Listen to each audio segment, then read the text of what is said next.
भाऊ, मी मुलाखतीची सुरुवात आपण जो आधी परवा आपल्या शिर्डीमध्ये एक मुलाखत झाली होती त्याच्यामधल्या एका प्रश्नाच्या तुम्ही कन्क्लूड केलेल्या उत्तरापासून माझा हा प्रश्न सुरू होतोय. कारण त्यापासून तुमची पत्रकारिता सुरू होते. म्हणजे मला एक बॅकग्राऊंडर सुद्धा या निमित्तानं भाऊ तोरसेकर पत्रकार त्यांचा सगळा काळ देईल. तुम्ही त्यात असं म्हणालात की मी मराठापासून सुरुवात केली पत्रकारिता, आचार्य तर आमचे संपादक होते, माझा तोच वारसा आहे, पुढे मागचं काही मला माहित नाही. मला भाऊ आपल्याला असं विचारायचं आहे की हे फार मोठं स्टेटमेंट आहे. कारण मराठा प्रश्नच नाही, मोठे संपादक होते. पण त्यानंतर मला जी पटापट नावं रँडमली आठवतात, तळवलकर, कुमार केतकर, माधव गडकरी, निळकंठ खाडीलकर, निखिल वागळे, महानगरचा टॅबलॉटचा आज एक हाती त्यांनी उपक्रम राबवला आणि पूर्ण पत्रकारिता जेव्हा प्रस्थापित झाली होती तेव्हा त्यांनी ते पूर्ण गाजवून टाकली होती. अशी प्रचंड नाव आहे. त्याच्यातली तुम्ही किती सोयीच्या नुसार पिक करायला हरकत नाहीये. पण तुम्ही म्हणता की याच्यानंतर मी पुढचं काही मानत नाही, पाहत नाही. तर हा अभिमान म्हणायचं का औद्धत्य म्हणायचं? नाही, उद्धटपणा असं म्हणणार नाही मी. आणि प्रामाणिकपणे सांगायचं तर मी माझ्या डोक्यात मी शाळकरी वयापासून जी वर्तमानपत्र वाचली, पुढच्या काळात पत्रकारितेच्या ज्या गोष्टी ऐकल्या त्या बघितल्या, तर मग म्हणजे मी जेव्हा मराठात पत्रकार होतो, एक उदाहरण तुम्हाला देतो. कुठचाही गिरणीचा संप असेल, छोटा मोठा संप असेल, कामगार असेल, झोपडपट्टीवाले असेल, त्या हक्काने आमच्याकडे यायचे, आमची बातमी छापा. कारण त्यांच्या बातम्या महाराष्ट्र टाइम्स, लोकसत्ता अशी भांडवलदारी पत्र छापत नव्हती. त्यांना भांडवलदारी पत्रकारिता म्हणे. बरं. आणि दुसरी गंमत अशी की स्वतःला लेफ्टिस्ट बनवणारे हे सगळेच्या सगळे आमच्यासारख्या छोट्या वर्तमानपत्रात होते. पुढल्या काळात जी तुम्ही पत्रकारिता सांगताय त्याच्यात लेफ्टिस्ट सगळे भांडवलदारी पत्रकारितेत गेले. आणि त्याचं वर्णन गोविंद पानसरेंनी फार छान केले. पानसरेंच्या पुस्तकामध्ये एक परिच्छेद आहे फार सुंदर, की शोषित भरपूर चलाख असतात, ते शोषितांचा विचार मांडणाऱ्यांनाच आपले विचारवंत घोषित करून टाकतात. थोडक्यात शोषितांच्या विचार मांडायचे प्रस्थापित व्हायचं पत्रकार म्हणून, शोषितांमध्ये आपलं काय ते बस्तान बसवायचं आणि मग ते बस्तान, ती प्रतिष्ठा ही भांडवलदाराला विकायची. याला आजची पुरोगामी पत्रकारिता म्हणतात. मी त्याचा विरोध आहे. म्हणून मी त्याला पत्रकारिता म्हणत नाही, मी त्याला अजेंडा पत्रकारिता म्हणतो. भांडवलदारांचे पत्रकार म्हणण्या इतकं काय ते पक्षपाती होते का? माधव गडकरींच्या काळात प्रश्न लावले जात नव्हते का? तळवलकर नव्हते का? तुम्ही म्हणतात की समजा निखिल वाघ यांची एक भूमिका असेल, पण त्याच्या मागची भूमिका भाजपचं हिंदुत्व वर्सेस प्रबोधनकार ठाकरेंचा वारसा घेऊन सांगणारी शिवसेना, ज्याच्या हयातीत बाळासाहेब म्हणाले असते की शेंडी जाणवायचं आमचं हिंदुत्व नाही. या भेदांच्या पलीकडे तुम्हाला एक कन्सेन्सस बनवावा लागतो. त्यातून ती भूमिका, आणि ही निखिल वाघ यांनी पण जाहीर केली आहे. आजचे जे पुरोगामी त्यांच्याबरोबर गेलेले ठाकरेंबरोबर त्यांनी पण जाहीर केलेली आहे. नाही का, मला सांगा, मग पूर्वी पण असं काय चुकीचं होतं? तुमच्याकडे रेफरन्सेस नसेल. मी ह्या सगळ्यांची कातरणं जमा करून ठेवतो. मी यांची कातरणं जमा करून ठेवली. किनी प्रकरण, रमेश किनी प्रकरण झाल्यानंतर ज्या प्रकारचा कॅम्पेन माध्यमांनी चालवला तो राज ठाकरेला किंवा ठाकरेंना खच्ची करण्यासाठी होता. तिथे तुम्ही नॅरेटिव्ह कुठला आणलात? सरळ सरळ एका माणसाला खच्चीकरणच चाललं होतं, दुसरं काही नव्हतं. म्हणजे जसं काही पुरावा, म्हणजे जसं सुशांत सिंग प्रकरणामध्ये आदित्य ठाकरे, एक्झॅक्टली तसंच म्हणायचं तुम्हाला? हो, एक्झॅक्टली. ते जसं अर्णब गोस्वामी का त्या लोकांनी केलं तेच तेव्हा झालेलं आहे. पण अर्णब गोस्वामीचा वारसा परत कोणाकडून आलाय बघा. ही गोष्ट गंमत अशी की शेवटी त्या मॅजिस्ट्रेट कोर्टाला पुष्पा भावेंना सांगायला परत आला तर तुमच्यावर कंटेम्प्ट टाकू. म्हणजे काय नाही, राज ठाकरेला अटक करा. हा द्वेष असतो, दुसरं काही नाही आहे त्याच्यावर, काही नाही. आणि म्हणून सांगायचं की कालपर्यंत तुम्ही म्हणत होता, तर मग आज असं कसं झालं? कारण तुम्हाला स्वतःची भूमिका नाहीये, तुम्हाला स्वतःचा विचार नाहीये. तुम्ही कोणाचा तरी द्वेष करता, त्याच्या आधारावर तुम्ही ठरता. तो चॉईस माझ्याकडे नाही, मला माझा चॉईस आहे. मी पण डाव्या चळवळीतून आलेलो आहे, या सगळ्यातून फिरलेलो आहे. पॅन्थरच्या सगळ्या चळवळीच्या आरंभ काळात मी होतो. त्या चळवळी आज राहिल्यात कुठे? आम्ही चळवळीतले, आपण चळवळीतले. अरे चळवळी म्हणजे तुम्ही काय केलं सांगा ना मला. पण मग मणिपूरला पीएम जात नाहीत, इतक्या सगळ्या घटना घडून सुद्धा पीएम बऱ्याच ठिकाणी जात आहे. पीएम बऱ्याच ठिकाणी जात मणिपूर हे बऱ्याच ठिकाणापैकी एक नाही. नाही, तुम्हाला पाहिजे सरसंघचालक ज्याच्या बाबतीत काळजी व्यक्त हो, करतो असू दे. तिकडे जाऊ नये, त्यांनी ट्विट करू नये. नाही, सगळी स्वातंत्र्य तुम्हाला आहे. नरेंद्र मोदी नावाच्या माणसाला सांग, कारण ते पीएम आहेत, कारण ते पंतप्रधान. कारण ते पंतप्रधान. तुम्ही केलं, त्यांना नाही केलं. ते पडणार कसे यासाठी तुम्ही सगळे प्रयत्न केले, पण निवडून आलास मग आमचं ऐकायचं. आम्ही तुला धनुर्विद्या देणार नाही. तू पलीकडे उभा राहा आणि शिकलास तर अंगठा दे. कळलं तुमची भूमिका काय ती. आम्ही तू पडणार हेच सांगत बसणार, तुला पाडायचा प्रयत्न करणार, पण तू निवडून आलास की तू आमचा एकलव्य, तुला गुरुदक्षिणा दिली पाहिजे. आणि हा तुम्हाला अंगठा दाखवतो. हे माझं अनालिसिस आहे. संघाने मोदी घडवला असं मी मानत नाही. संघाने त्याला ट्रेंड केलं. आचरेकरांनी सगळ्यांना ट्रेंड केलं. त्याच्यात एक होता सचिन तेंडुलकर, बरोबर आहे. पण सचिन तेंडुलकरला विक्रमवीर बनवणारे त्याच्या विरुद्ध खेळलेले सगळे खेळाडू आहेत. आजचा मोदी जो तुम्हाला दिसतोय तो त्याच्या विरोधकांनी घडवलेला आहे. हे सगळे द्रोणाचार्य आहेत त्याच्या विरुद्ध बोलणारे.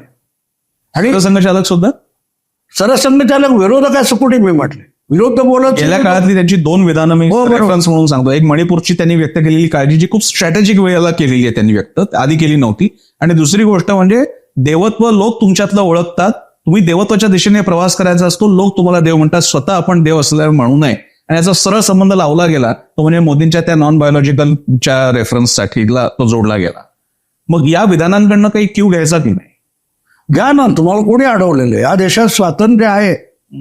तुम्हाला कशाचे आता मला सांगा, जेवढं राहुल गांधींनी तिकडे जाऊन काय काय केलं त्याचं गवगवा केला जातो का नाही केलं जात? ही पत्रकारिता नाही. कारण पत्रकार हा, मी असं म्हणतो की मीडिया बिकम ए एस्टॅब्लिशमेंट. सरकार नाही. तो जसा रामायणातला धोबी आहे, तो आरोप करतो. तो खरा की खोटा तपासायचा का नाही, आधीच सीतेला वनवासात पाठवून द्या. बरोबर आहे ना? हे झालेलं आणि त्यातून सगळं झालं. तुम्ही बायसाते लोकांना वाटायला लागलं. आणि मग त्याची रिॲक्शन कशी येते बघा. बांगलादेशची घटना घडल्यानंतर सिलिगुडी ते हिमाचल प्रदेश, गुजरात, कर्नाटक, हिंदू कन्सोलिडेशन कसं सुरू झालं मग? हे संघाने केलं का नाही? भारताला हिंदुत्वाकडे नेण्याचं काम सेक्युलर मीडियाने जितकं केलं तेवढं संघाला 50 वर्षात जमलं, 60 वर्षात जमलं.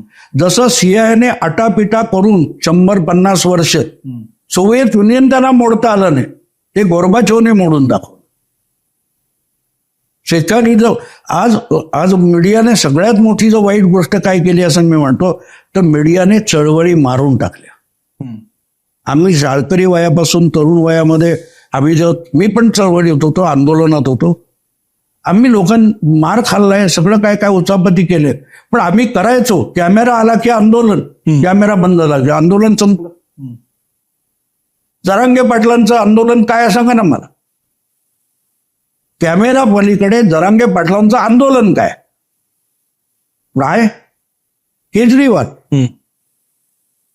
केजरीवालचा त्याचे तर तुमच्याकडे व्हिडिओ उपलब्ध आहेत. आशुतोष तो पुण्यपसंत बाजपेयी, ते कॅमेरा चालू राहिला आणि अच्छा हे हायलाइट करू, वो हायलाइट करू, अशी मुलाखत मोदींची झाली का सांगा ना मला. मोदी मीडिया किंवा तुमचा सेक्युलर मीडिया यांना आवडतात, त्यांना कसं हुतात्मा म्हणून पेश केलं. आणि मोदी बळी म्हणून पाहिजे, आणि मोदी म्हणतो मी बळी नाही आणणार, एवढाच फरक. आणि आज ईडी तुम्ही म्हणता, मला सांगा ईडी काय कोणी स्थापन केली? पवार साहेब सांगतात हे ईडी वगैरे होता, आम्हाला माहितीच नाही. अरे मग हा माणूस केंद्रात मंत्री तरी होता का? त्यांनी ते मेटाफोरिकली असेल की अशा प्रकारे वापर होणं माहीत नसावं. अशा प्रकारे वापर झालेले आहे. जगन मोहन रेड्डी नाव ऐकले? का तुरुंगात होता तो? का तुरुंगात होता? सोनिया गांधींची वक्रदृष्टी झाली, जगनमोहन रेड्डी तुरुंगात गेला ईडीमुळे. बरोबर आहे? तेव्हा हा मार्ग असतो. मी नेहमी सांगतो की मोदी आणि शहा हे मेलेलं कोंबड आहे, ते आगीला वेत नाही.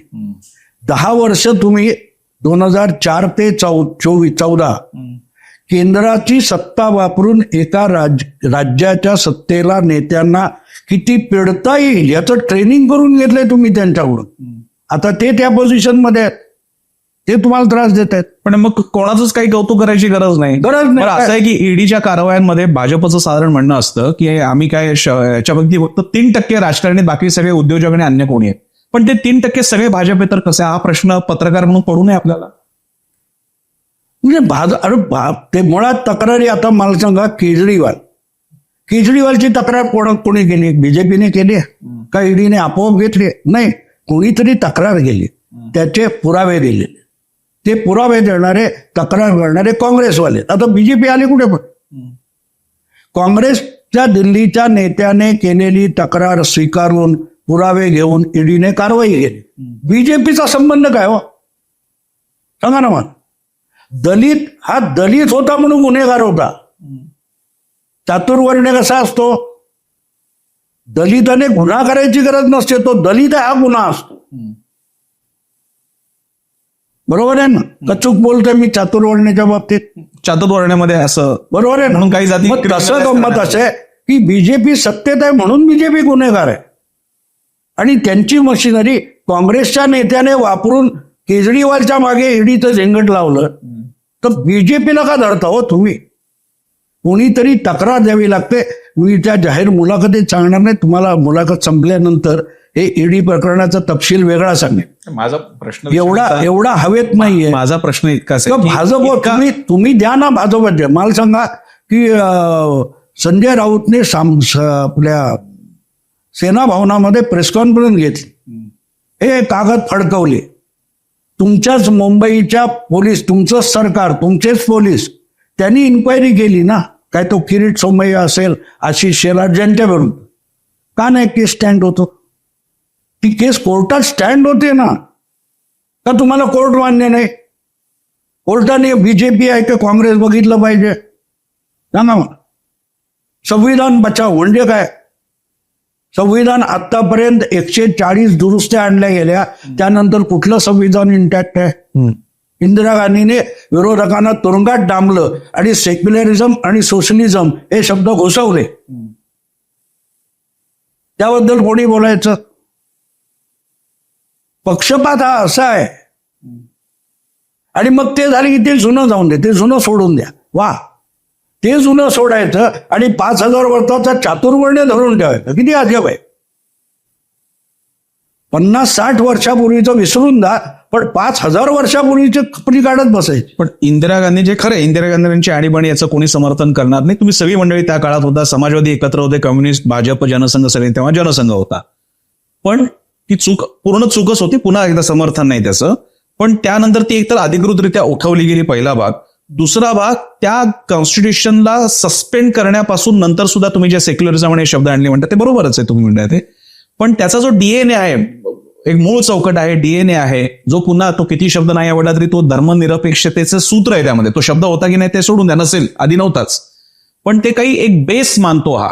आज त्या बेसला तसा धक्का मिळताना दिसतोय. इतकंच काय, अनेकदा शमसुल इस्लाम किंवा यांच्यासारखे इतिहासकार म्हणतात की पांचजन्यामधल्या जुन्या अंकांमध्ये सुद्धा हे संविधान, हा तिरंगा, हे सगळ्या पाश्चात्य कल्पना आहेत. आमच्या भारताला लागेल अशा प्रकारचं नाही. त्याचे दाखले पण सांगण्यात आले.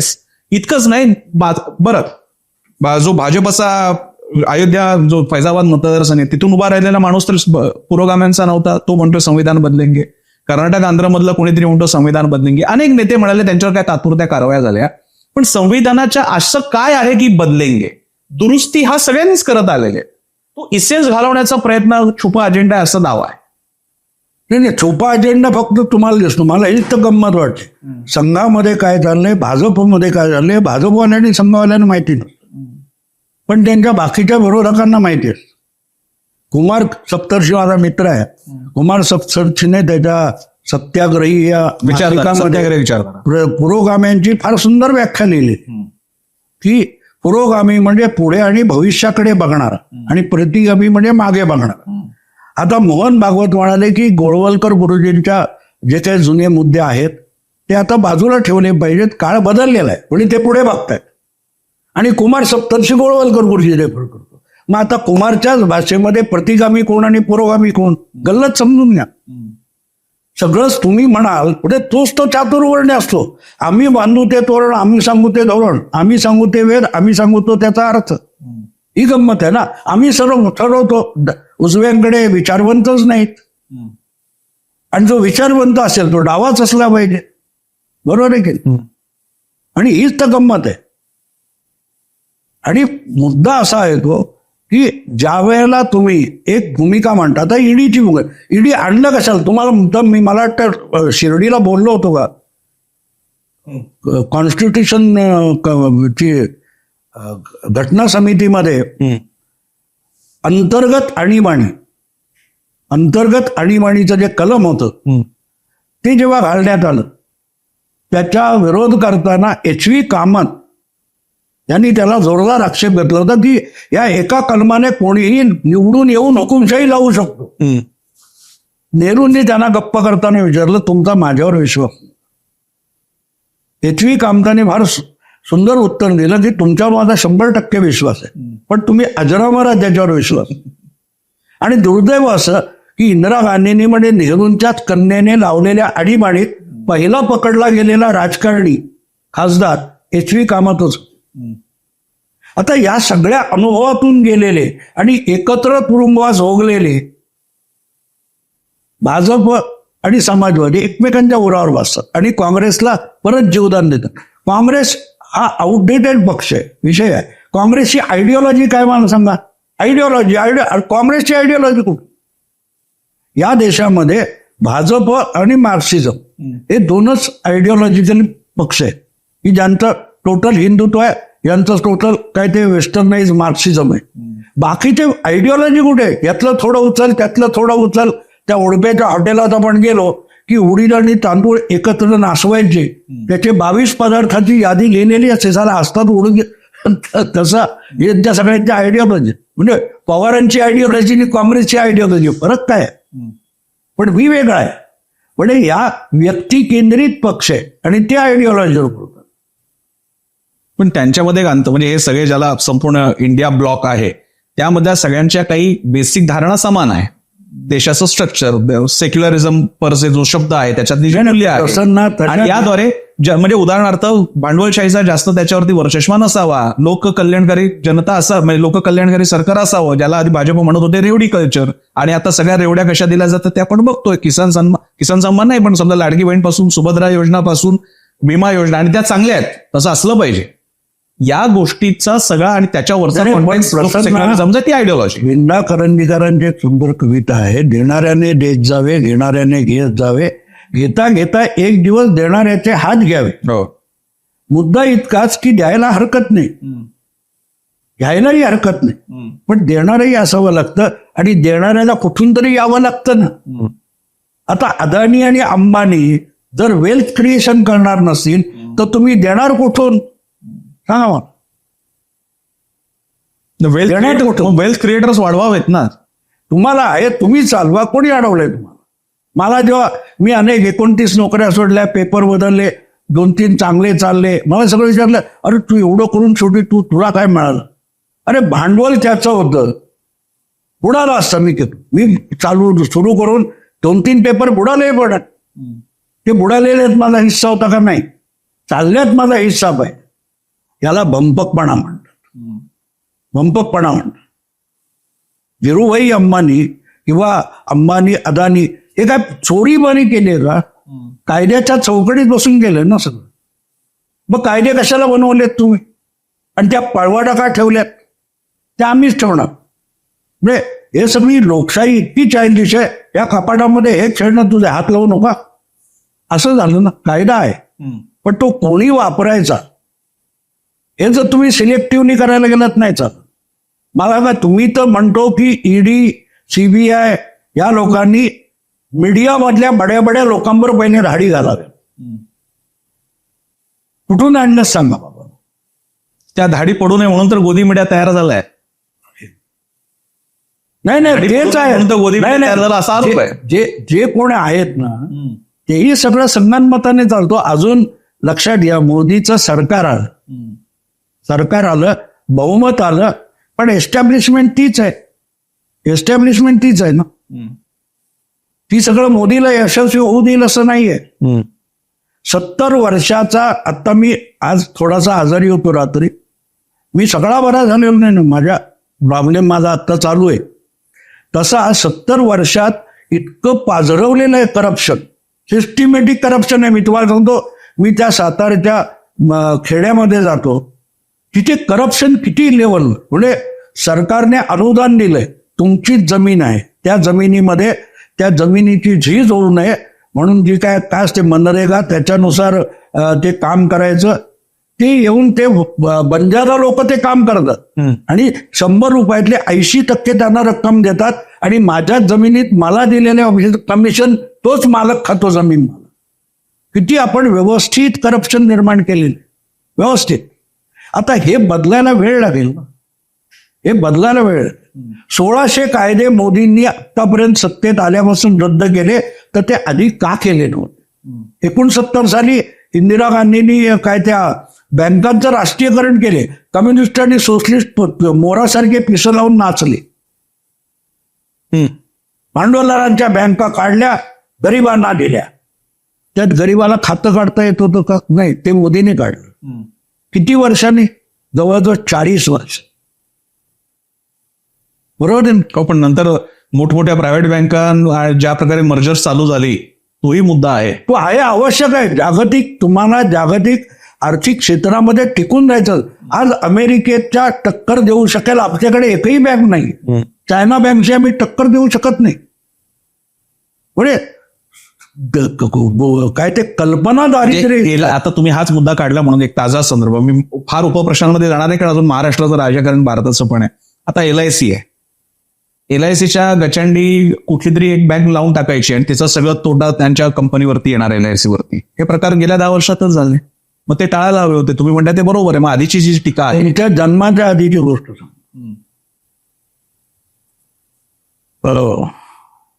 वडापाव सुरू झाला 66-67. 12 पैसे होता वडापाव टपरीवर. आज किती आहे? 12 रुपये. ही 100 पट महागाई कशी झाली हो? कशी झाली? अशीच झाली. तुम्ही सांगताय अशीच झालेली. नीरव काय तो मोदी, विजय माल्या पळून गेले, बरोबर आहे. पण त्यांना इतकं कर्ज दिलं कोणी? मोदींनी दिलं का? नाही दिलं. कोणी दिलं होतं? मनमोहन चाचांनी दिलं होतं. म्हणजे मी तिजोरी उडून देणार, लुटून दा म्हणणार, आणि ती लुटून गेल्यानंतर वाचवांना म्हणत तू त्याला जाऊ कसं दिलं रे? बरोबर आहे ना. मोदीच्या काळात यापैकी कोणाला असे पैसे बँकेचे लुटू दिलेले मला दाखव. पण खापर मोदीच्या नावावर फोडायचं. पैसे दिले कोणी? मनमोहन सरकारने दिले. त्या मल्ल्याची ईमेल आहे, त्याने आभार मानलेत मनमोहन सिंगचे की माझी कंपनी वाचवायसाठी तुम्ही मला बँकेकडून कर्ज दिलं, त्याबद्दल आभार. आणि मल्ल्या पळून गेला. अरे पण त्याला डबोलं दिलं कोणी? याच्यावर चर्चा होते का? नाही होत. आणि चर्चा नाही करत तोही गोदी मीडिया जो मनमोहन चाचाला किंवा मनमोहन सरकारला पाठीशी घालतो, तो गोदी मीडिया. किती अजब आहे बघा. तो चालायचं आहे. काय असतं, पाखंड लोकांना आवडतं. एक लक्षात ठेव. माझ्याकडे एक मल्होत्रा म्हणून, मी ब्लीड्समध्ये असताना आमच्याकडे जादूगार आहे, आणि तो सगळं असं काय तर करंजिया हा सत्यसाईबाबांचा भक्त होता. तर तो एकदा ह्याला घेऊन गेला आणि जे सत्यसाईबाबा काढून दाखवायचा तो मल्होत्रा काढून दाखवायचा. तर तो नंतर आम्हाला भेटला होता स्टाफला वगैरे. तो बोला क्या भगवा कपडा पहनूंगा तो मैं भी सत्यसाई बन सकता, लेकिन मैं सच्चाई बताना चाहता हूं तो लोग सुनते नहीं, उनका सुनते. तर त्याने किस्सा सांगितला, त्या दिवशी जर सत्यसाईबाबांनी अशी चमत्कारातून जिलबी काढली असती तर मी काढू शकलो नव्हतो. कारण ते काय काय काढतात ते मला माहिती होतं, तेवढं मी रेडी ठेव. तो मुद्दा तो आहे, पाखंड आवश्यक असतं. पाखंड कोणाचंही असो, मोदींचा असो, तुम्ही काहीतरी उदात्त करताय. लक्षात ठेवा की तो जो अजमल कसाबणी त्याच्यावर 10 लोक आले, ते आपण गुन्हेगार मानतो त्याला, पण ते काहीतरी उदात्त कार्य करायला आले होते. की तू काही काफिरांना मारलंस तर थेट स्वर्गात जाणार आहेस, ही उदात्त कल्पना आहे त्याच्यात. तेव्हा तुम्ही उदात्ततेचं पाखंड उभं करा, लोक त्याच्यामध्ये धावतात. त्यामुळे त्या एका विशिष्ट वयामध्ये 15 पासून 25-30 या वयामध्ये तुम्ही मार्क्सवादी कम्युनिस्ट असणं भाग असतं, पण यू वॉन्ट टू डिफाय समथिंग. ते वय असं असतं, तुमचे हार्मोन्स बदलत असतात, शरीराची रचना बदलत असते. अशा वेळेला हे कोण शिकवणार आहे असं वाटत असतं. आणि त्यावेळेला मग कम्युनिस्ट तत्वज्ञान हे तुम्हाला भुरळ घालू शकतं. पण जेव्हा हळूहळू पुढे सरकतात तेव्हा तुमच्या लक्षात येतं हे सगळं पाखंड आहे. त्यामुळे हे पाखंड चालतं आणि प्रत्येक पिढीत चालणार आहे. गरिबी ही 1000 वर्ष मागे जा होती, 1000 वर्षानंतर सुद्धा गरिबी असणार आणि ती गरिबी हटवण्याचा धंदा चालत राहणार. तुम्ही हा जो म्हणजे तशा सुद्धा बोलण्यातून आहे किंवा मी तुमचे प्रतिपक्षाचे काही एपिसोड्स बघितले मुलाखतीच्या बॅकग्राऊंडवर भाऊ, पण भाजपचे आता त्या लाडकी योजनेच्या अनुषंगाने असं विचारतोय मी, पण भाजपचे भाऊ लाडके भाऊ कसे काय झाले इतकं मला माहिती आहे ना, मी पक्षपात म्हणू की नाही, कारण तुम्ही पत्रकार आहे तुम्ही मान्यच करतोय, पत्रकार निष्पक्ष असायलाच पाहिजे असंही नाही, तो पक्षपाती असू शकतो, पण भाजपच का इतकी बाजू का घेताय आपण? नाही, माझ्या भाजप का मोदी का? नाही, तुम्ही बाजारात जा आणि तुम्हाला तुमची जी आवड निवड आहे तसा टीव्ही सोडून तुम्ही दुसरा का घेत नाही असं मी विचारलं तर काय उत्तर आहे? मला या देशाविषयी ज्या कल्पना आहेत त्या दिशेने जो पक्ष घेऊन जाईल मी त्याचं स्वागत करू, मी त्याचं समर्थन करणार. मी भाजपसाठी पक्षपात करतोय असं होत नाही, माझा चॉईस आहे. आणि मला आठवतं राखे लेले, आम्ही सकाळमध्ये होतो, राखे लेले आमचे म्हणजे तिथे मठामधून रिटायर झाल्यानंतर यायचे, तर त्यांनी एकदा छान माझ्याविषयी म्हणाले, भाऊचं कसं आहे माहिती आहे का, भाऊ शिवसेनेचं समर्थन करत नाही, शिवसेना भाऊला पाहिजे तशी असेल तेव्हा तो समर्थन, तसं माझं आहे. आणि तसं प्रत्येकाचं असतं. सध्या भाजप हा आवडता पक्ष आहे. आवडता पक्ष म्हणजे माझा जो स्कीम ऑफ थिंग्स आहे त्याच्यात तो बसतो. नसेल त्या दिवशी भाडवाने गेला भाजप, काय संबंध? मी काय भाजपाला बांधलेलं नाही, मी भाजपाला बांधलेलं नाही. पण मोदींच्या उदयानंतरचा भाजप आहे का अटल बिहारींच्या काळातला पण आवडत होतं? नाही, अटल बिहारींच्या काळात जोडलंय. अहो, मोदींच्या काळात 2014ची युती मोडल्यानंतर माझ्या ब्लॉगवर तुम्हाला कमीत कमी 50-60 लेख सापडतील. मी भाजपला जाऊन धुवून टाकले. कारण भाजपने युती मोडणं हे भाजपसाठी हार्मफुल असं माझं मत आहे. आज त्याची किंमत ते मोजते. आणि त्याच्या खाली भाजपने मला घातलेल्या शिव्या या माझ्या ब्लॉगच्या खाली तुम्हाला बघायला मिळते. पण तेव्हा भाऊ भाजपचा कसा नव्हता, तेव्हा मी शिवसैनिक होतो. बरोबर.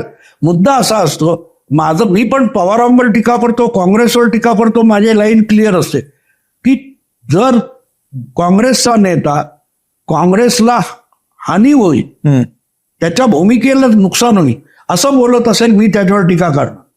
माझी आयडिओलॉजी त्यांनी घ्यायची नाही, माझे विचार माझी भूमिका घ्यायचं कारण नाही. पण तो जेव्हा त्याचंच नुकसान करतो तर त्याला रोखलं पाहिजे. आत्महत्या करणं हा गुन्हा आहे, त्यापासून माणसाला रोखतो आपण, बरोबर आहे ना? तसं मी रोखत असतो. एक म्हणजे राज्याच्या राजकारणाकडे येण्यापूर्वी, कारण तुमच्या बोलण्यामधला मोठा पार्ट लोकांना आवडणारा राज्याच्या राजकारणाचा असेल त्याची मला कल्पना आहे, पण केंद्राचा आता 10 वर्ष झालेली आहेत आणि तिसऱ्या टर्मची 100 दिवस झालेली आहे. या 10 वर्षात तुम्ही कसं पाहता 2014 ते 2024? आता खूप मोठे बदल झालेत. एक गोष्ट म्हणजे काश्मीरमध्ये पोरं टोरं सुद्धा सैनिकावर दगड मारत, आता दिसत नाही. बरोबर आहे. हुरियत कॉन्फरन्स हा शब्द गेल्या 4 वर्षात मी कुठच्या मीडियामध्ये कुठच्या वर्तमानपत्रामध्ये वाचला नाही. याला पण बदल वाढणार आहोत की नाही? असे खूप बदल, बारीक बारीक बदल झालेले. मोदींनी 2014ची निवडणूक लढवली तर साधारण 80 पासून पुढची 25-30 वर्ष 2014 पर्यंत आपण बघितलं तर निवडणुकीचा अजेंडा काय असायचा? बिजली, सडक, पाणी. बरोबर. 14 पासून आता आपण 10 वर्षांनी बघतोय की गेल्या निवडणुकीत बिजली, सडक, पाणी, अन्न, वस्त्र, निवारा गायब. एवढा तर बदल मोदींनी केलाय म्हणावं लागतं.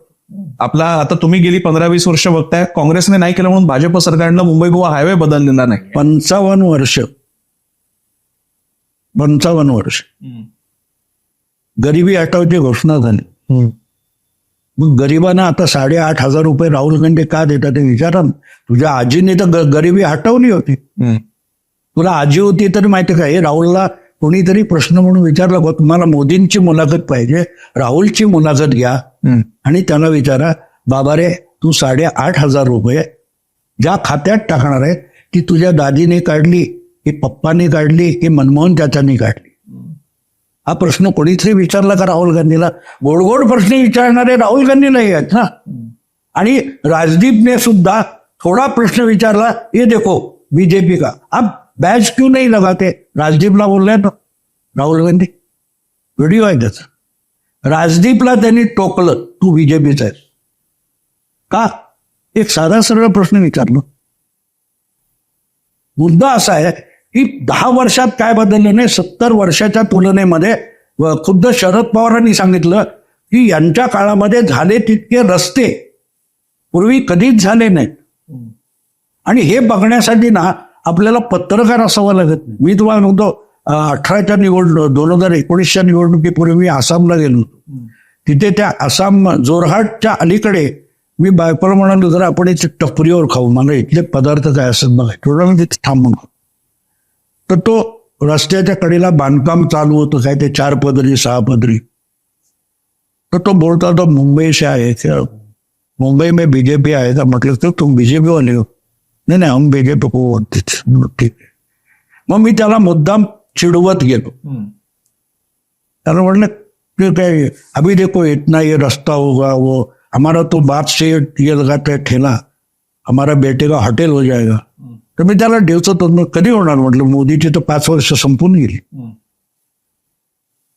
त्यांनी काय उत्तर दिलं माहिती आहे? म्हणाला, ये जमीन मोदी पैदा नहीं की है, डांबर मोदी नहीं बनाया, तो पहले सरकार ने क्यों नहीं बनाया था? ये बना रहा है ना, कम से कम उसको बनाने को टाइम तो देना पड़ेगा. हे एक सामान्य माणूस बोलू शकतो. पण आपण पत्रकार असतो, त्यामुळे आपल्याला काहीतरी एक्स्ट्रा पाहिजे असतं, त्यामुळे नसलेलंही दिसू शकतं. तो सांगायचा मुद्दा असं की 10 वर्षात खूप काही झाले. बघायचं असेल मग का म्हणायचं, अरे हे कुठलंही सरकारने केलं असतं ना. मग आधीच्या का नाही केलं, हे तो आसामचा एक साधा टपरीवाला विचार. मी मोदीचा समर्थक तेवढ्यासाठी, Modi is a delivery man म्हणून मी सांगितलं ना. 14 मध्ये बिजली, सडक, पाणी, मोदी प्रचारात बोलायचे ना, बिजली थी क्या, कल थी, कितने घंटे थी, असं मोदी विचारायचे. 14-24 मध्ये त्यांनी हा प्रश्न विचारला का? 10 वर्षात एवढा बदल झाला. तो फक्त म्हणजे चला रस्ते आपण मानू, काही मानकं विकासाची आहेत, नाही अशातला भाग नाही. महाराष्ट्र म्हणजे विकास आघाडी सरकार पहिल्यांदा जेव्हा 2014ला गेलं तेव्हा घाटकोपर मेट्रो सुरू झाली होती, आहेत ते मुद्दे. पण विकासाची मानकं हाच विकास आहे? नाही. भारतामध्ये हा पैसा लोकांपर्यंत पोहोचतोय का? रोजगार निर्मिती झाली आहे का? जी डिलिव्हरी केली होती, ज्याचे दावे करण्यात आले होते, आज परिस्थिती अशी आहे की सैन्यामध्ये सुद्धा कंत्राटी, अग्निवीर इज नथिंग बट कंत्राटी भरती, या लेवलला आपण आलेलो असतो. त्याचा काहीच प्रश्न नाही विचारायचे. नाही, कंत्राटी पद्धत सुरू कोणी केली इथे जाणं, शिक्षक कंत्राटी कोणी केले? मग बदला. मग यांनी बदलायला हवे होते जर का विरोध होता तर. नाही, विरोध होता रे, त्यावेळेला ते विरोध करणार, यावेळेला आज आम्ही आमचा विरोध करणार ना. गंमत तुम्ही काय करता माहिती आहे, अमुक त्यांनी केलं तर त्याला सवलत द्यायची आणि याला अजिबात सवलत नाही. हा पंक्ती प्रपंच आहे, हा चातुर्वर्ग. माझ्या प्रश्नाचा बेस इतकाच आहे, काँग्रेस आणि मी गणपती इकडे उचलून ठेवला की प्रॉब्लेम होतो, तो भटजीने ठेवला की प्राण प्रतिष्ठा झाली. कळलं? मोदीने ठेवला ना, मोदीचा प्रॉब्लेम, मोदी आजच्या काळातला अछूत आहे. आजच्या काळात हा प्रॉब्लेम आहे. मोदी जिंको ना, आम्ही मान्य करणार नाही, आम्ही शिवाजी महाराजांचा अभिषेक नाही करणार, बरोबर आहे. सगळे पुरोगामी कोण आहेत? हे आहेत. आम्ही ठरवू, आणि आम्ही ठरवू, तुम्हाला सगळ्यांना अधिकार कोणी दिला? आम्ही स्वयंभू, बरोबर आहे. आम्ही स्वयंभू आहोत ना. तुमची मान्यता लागतेच कशाला? मी नेहमी मोदी, तुम्ही 20 वर्ष 22 वर्ष मोदीला प्रत्येक विषयात प्रत्येक परीक्षेत नापास करताय. त्यांनी तुमच्या शाळेत ऍडमिशनच घेतलेली नाही. पण आता तसे स्वयंभू त्यांच्याकडे पण झालेले कंगना राणौत सारखे जे म्हणतात खरं स्वातंत्र्य 2014ला. हो बरोबर होणार. मग जसं तुम्ही म्हणताय की राज्याभिषेक नाकारणारे इथे आहेत, मोदींचा राज्याभिषेक नाकारणारे, तसे आता त्यांच्याकडे पण आहेत की जे स्वातंत्र्य 2014ला येणार असते. तुमच्या पावलावर पाऊल टाकून जाणार ना, कारण विचारवंत तुम्ही आहात. आता तुम्ही कंगना राणौतला विचारवंत जाहीर करा, राईटिस्टकडे पण विचारवंत आहेत म्हणा. प्रॉब्लेम तो होतो प्रॉब्लेम. आणि म्हणून मग काय म्हणतात ते, समोरच्याला बोलू द्यायचं नसतं तर तेवढ्याच त्याला खरं बोलेल ना. त्यामुळे कसं असतं माहिती का, मी एक गोष्ट सांगतो प्रसन्न, लेफ्टिझम, लेफ्ट लिबरल वगैरे जे काही प्रकरण निर्माण झालं ना, ते औद्योगिक क्रांतीतून झालं. त्या कामगारांचं शोषण बघून ती आयडिओलॉजी किंवा थिअरी निर्माण झाली. पण मार्क्सने स्वप्नात सुद्धा टेक्नॉलॉजिकल रिव्होल्युशन बघितलं नव्हतं. आणि त्यामुळे मार्क्सिझम, सोशलिझम आता एक्सपायरी होऊन गेली, एक्सपायरी डेट झाली. आणि एकदा एक्सपायरी झालेलं औषध तुम्ही घेतलं ना, तर ते औषध नाही, ते विष बनलेलं. बरोबर. आज सगळ्या लेफ्ट लिबरल मुवमेंटचा प्रॉब्लेम तो आहे. सगळ्यात जास्त लिबरल आज अमेरिकेत आहेत की नाही, लेफ्ट लिबरल. एक काळ मॅकॉर्थिझम होता, की सर चर्चमध्ये गेला नाही की विचार तू कम्युनिस्ट झालास का. आज कुठे सगळ्या भांडवलशाही वर्तमानपत्रामध्ये डावे विचारवंत जाऊन बसले. सगळ्या थिंक टँक डाव्याने कॅप्चर केलंय, त्याचं फायनान्स भांडवल काय ते भांडवलदार करतात. ते तुम्हाला कळतं ते तुम्ही गोदीत बसलेले आहात. गोदी मीडिया गोदीतही नाही सोडून द्या. पण सगळा लेफ्टिझम जो आहे, लिबरलिझम जो आहे, हा गोदी झालेला आहे, गोदीवर बसलेला आहे, मांडीवर बसलेला आहे. भाऊ, या तुमच्या या चर्चा सुरू राहतील आणि तोच तो प्रतिपक्ष आहे. तुम्ही एक तो पक्ष घेतला आणि तो प्रतिपक्ष आहे तुम्ही मान्य केलेलं आहे. त्या बाबतीत तुम्ही अनअपोलॉजेटिक आहात, क्षमार्थी नाही आहात. हे मात्र त्याच्या बाबतीतले क्रेडिट तुम्हाला द्यावं लागेल. तुम्ही आहात तसेच आहात. हा तुमचा तटस्थपणा, भूमिका घेतलेला तटस्थपणा आहे, तो मान्यच आहे. त्यालाच आपण संवादाचा भाग म्हणूया. भाऊंबरोबरच्या मुलाखतीत या दुसऱ्या भागामध्ये राष्ट्रीय आणि मोदींच्या, खास करून भाऊंचा आवडता विषय मोदी आहेत, भाजप आहे, त्यांची सत्ता आहे, याबद्दलच्या भागात, या दुसऱ्या शेवटच्या भागात आपण इथेच थांबतोय. भाऊ, तुम्ही वेळ दिला बायोस्कोपला या सविस्तर मुलाखतीसाठी, त्यासाठी आभार.